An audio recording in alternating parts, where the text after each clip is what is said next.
Hello বন্ধুরা, good morning. এখন বাজছে 6:10। আমি এখন আমার মেয়েকে ঘুম থেকে তুলে নিয়ে আগে তারপরে ওর আজকে ডেলি ব্লগটা দেখাবো। তো চলো মাম্মাম, মাম্মাম ওঠো, স্কুল আছে তো। ওরে দেখছো আমার মেয়ে কত গুড, একবার ডাকলে উঠে পড়ে। তো চলো আমরা ব্রাশ করে আসছি আবার। তো বন্ধুরা এই যে রেডি হয়ে গেছে, এবার ওর কাজটা করে নে।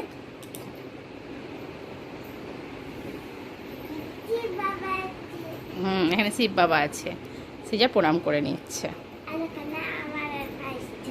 তো এখন ঘড়িতে বাজছে 6:20। এবার আমরা বেরোবো, রাস্তায় দেখা হচ্ছে।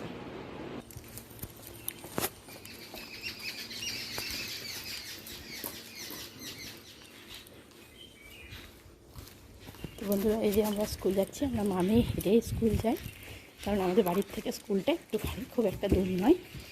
তো চলো স্কুলে গিয়ে দেখা হচ্ছে। আমরা আমাদের বাড়ি থেকে স্কুল যাওয়ার সময় একটা সুন্দর জায়গা পড়ে, সেটা হচ্ছে এই পুকুর পাড়টা। অসম্ভব সুন্দর লাগে আমাদের যেতে। এই পুকুর পাড় দিয়ে যাওয়ার জন্যই আমার মেয়ে ওর বাবার সাথে আসে না, আমার সাথে স্কুল আসে। কারণ ওর বাবার সাথে আসলে গাড়িতে করে চলে আসে, তাড়াতাড়ি চলে যায়, সেটা ওর ভালো লাগে না। যে কারণে ও আমার সাথে স্কুলে যায়, যাতে হাঁটতে হাঁটতে যেতে পারে, অনেকটা টাইম ও এদিক দিয়ে কাটাতে পারে। ঠিক আছে বন্ধুরা, স্কুলের সামনে কিন্তু আর ভিডিও করা যাবে না, তাই এখানেই থাক। আবার স্কুল থেকে যখন অয়ন্তিকা আসবে তখন আবার স্টার্ট করব। বাই করে দাও।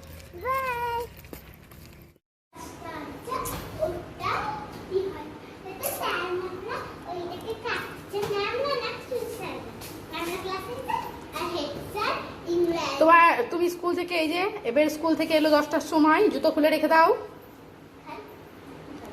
দেখুন আপনারা, সিজু জুতোটা খুলে সুন্দর করে তুলে রেখে দেয়।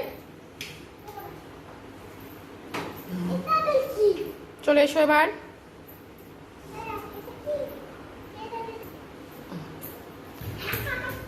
তোমার আজকে স্কুলের দিনটা কেমন ছিল? দারুণ। চলো আজকে তো আপনি নিচটা কেমন পার হচ্ছে কেন? আমাদের খুব মজা হয় এটা করতে। তাই এই যে এবার অয়ন্তিকা ফ্রেশ হয়ে গেল।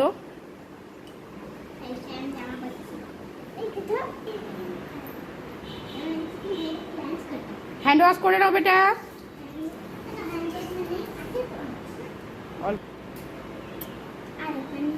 বেশি নিস করো, তাড়াতাড়ি করো, ফাস্ট ফাস্ট। আমার ডালে হাত দিতে খুব ভালো লাগে। বন্ধ করো ওটা। দেখো তো তোমার টিফিনে কি আছে আজকে? কি আছে আজকে? পরাঠা আর আলু ভাজা। Yes, you like it? আমি শুধু আগে খাবো। You like it? ইয়াম্মি। আজকে ওর বাবার জন্য পরোটা করেছিলাম, তো টিফিনে দিয়েছি বলে সিজাকেও একটু পরোটা করে দিয়েছি। তাহলে এবার পরোটা খাওয়ার পরে তুমি কি করবে? খেলবে আর একটু কার্টুন দেখবে, তারপরে 11টার সময় স্নান করবে।